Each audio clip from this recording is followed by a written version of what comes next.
mengetahui pindahan umur pengundi di Malaysia telah ditukar daripada 21 tahun ke 18 tahun. Pendaftaran secara automatik pemilih 18 tahun ke atas sudah diwartakan dan telah berkuat kuasa pada 15 Disember 2021. Pindahan perlembagaan yang diwartakan itu telah mendapat berkenaan daripada Yang di-Pertua Agong Al-Sultan Abdul Wali Ayatuddin Al-Mustafa Billah Shah yang menetapkan tarikh itu. Dengan itu, kami telah memilih tajuk bagaimana persepsi masyarakat terhadap pengundi 18 tahun. Dalam melaksanakan kerja ini, terdapat 5 fasa yang perlu kami lewati, iaitu fasa pertama, Overview Project, fasa kedua, Gerak Kerja Projek, fasa ketiga, E-Lapangan, fasa keempat, Refleksi dan fasa kelima, Simulasi Projek. Fasa pertama kami dilakukan pada tarikh 17 hingga 30 Oktober, iaitu kami perlu membina kumpulan, mengagihkan tugas, memilih ketua dan memilih tajuk yang telah diberikan. Terdapat 2 pilihan tajuk, iaitu Penghayatan Rukun Negara dan Penghuni Berumur 18 tahun. Kumpulan saya telah memilih tajuk Penghuni Berumur 18 tahun. Seterusnya, pada fasa kedua dilakukan pada tarikh 30 November hingga 13 Disember, dan pada tarikh tersebut kami telah memilih Google Slide dengan meletakkan segala bahan yang perlu seperti timeline, cartagan dan komuniti pilihan yang telah kami pilih. Selain itu, ialah fasa ketiga, iaitu pada tarikh 14 November hingga 3 November. Ketika itu, kami diarahkan untuk membuat soalan survey dan mengedarkan kepada komuniti yang telah kami pilih. Dan fasa keempat ialah pada tarikh 5 Disember hingga 18 Disember 2021.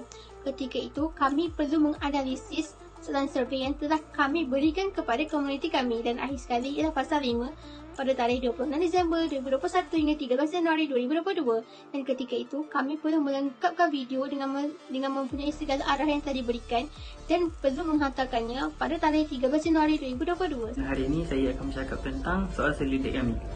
Dalam soal selidik ini, kami menggunakan kaedah Google Form. Dan Google Form ini telah pun mendapat 85 responden. Google Form ini terbagi pada 3 bahagian, iaitu bahagian A, bahagian B dan bahagian C. Bahagian A adalah demografi responden. Demografi responden ini dapat membantu kami untuk mengenal pasti responden yang setuju atau tidak setuju dengan undi 18, tergolong dari golongan muda atau golongan tua, lelaki atau perempuan dan sebagainya. Antara contoh soalan lain di bahagian A adalah kami menanyakan tentang sektor pekerjaan dan juga tempat tinggal. Hari ini saya akan menerangkan borang soal selidik, terutamanya bahagian B dan bahagian C. Bahagian B ialah soalan mengenai pengetahuan responden mengenai pengundi 18 tahun. Dan bahagian C pula, pendapat responden terhadap pengundi 18 tahun.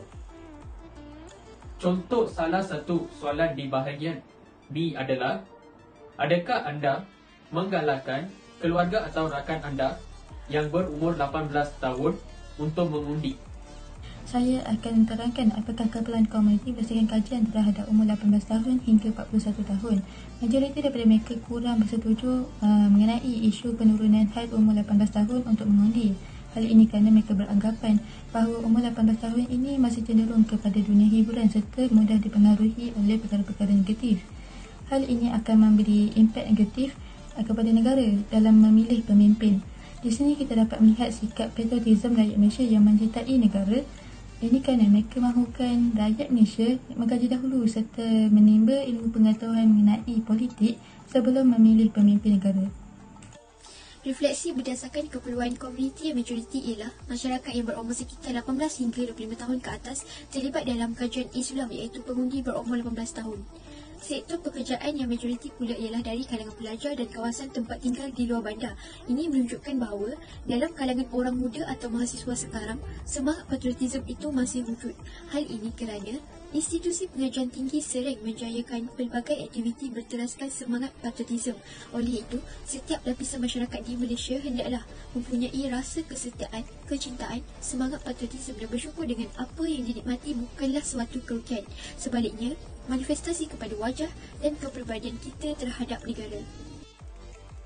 Menurut Ni Anwani Mahmud, ada mengatakan dalam kertas kerja beliau bahawa patriotisme sering dikaitkan dengan kesetiaan dan kecintaan terhadap negara sendiri. Seseorang itu akan dianggap patriot apabila kepercayaan, amalan dan tindakannya menepati ciri-ciri patriotisme yang berteraskan kesetiaan dan kecintaan terhadap negara. Dewasa ini, kita dapat lihat peratus pengundi sangat jauh beza dengan jumlah penduduk yang sebenar. Menurut info akhbar berita harian, kajian ringkas oleh pihak tertentu terhadap generasi muda, khususnya di pengajian tinggi, telah memperlihatkan skor indeks patriotisme rendah. Oleh itu, kerajaan telah mengubah had pindaan umur pengundi daripada 21 tahun ke 18 tahun bagi mengelak nilai patriotisme generasi baru daripada terus menurun. Justru itu, bekas Perdana Menteri Tun Dr. Mahathir Mohamad berkata, demokrasi dalam negara ini akan dikuatkan oleh tenaga dan akal fikiran anak muda yang bakal diberi peluang untuk bersama-sama berganding bahu mencerak negara ini. Antara nilai patriotisme yang dapat dihubungkan dalam kajian ini ialah nilai cinta akan negara. Rakyat perlulah mempunyai sifat sayang akan negara bagi memastikan negara ini menjadi negara yang berdemokrasi, matang dan kukuh pada masa yang akan datang. Hal ini dapat kita lihat apabila pindaan perubahan dasar kerajaan yang menurunkan hak umur mengundi dari 21 tahun kepada 18 tahun. Remaja yang sebelum ini leka dengan dunia mereka sendiri akan turut cekna terhadap perubahan demokrasi yang telah dilaksanakan oleh kerajaan apabila wujudnya dasar mengundi ini. Oleh itu, mereka sedar akan hak yang perlu ditunaikan sebagai warga negara, menunjukkan mereka cinta akan negara ini. Kesimpulannya, berdasarkan maklum bahas responden terhadap pengundi 18 tahun, kebanyakannya adalah tidak bersetuju kerana umur 18 tahun masih dianggap muda dan belum matang untuk mengundi. Sesetengah responden pula beranggapan bahawa pengundi 18 tahun tidak wajar kerana tiada asas dan ilmu pengetahuan tentang politik. Namun begitu, anak muda perlu melibatkan diri dalam politik kerana mereka patut diberi peluang untuk memikul tanggungjawab untuk menentukan nasib negara. Harapan saya ialah pengundi 18 tahun perlu diberi galakan dan dititik beratkan oleh semua pihak dalam perkara-perkara politik supaya generasi kini dapat mengetahui isu semasa yang berlaku dalam negara dan dapat bekerjasama untuk membawa perubahan dalam negara ke arah yang lebih positif. Terima kasih.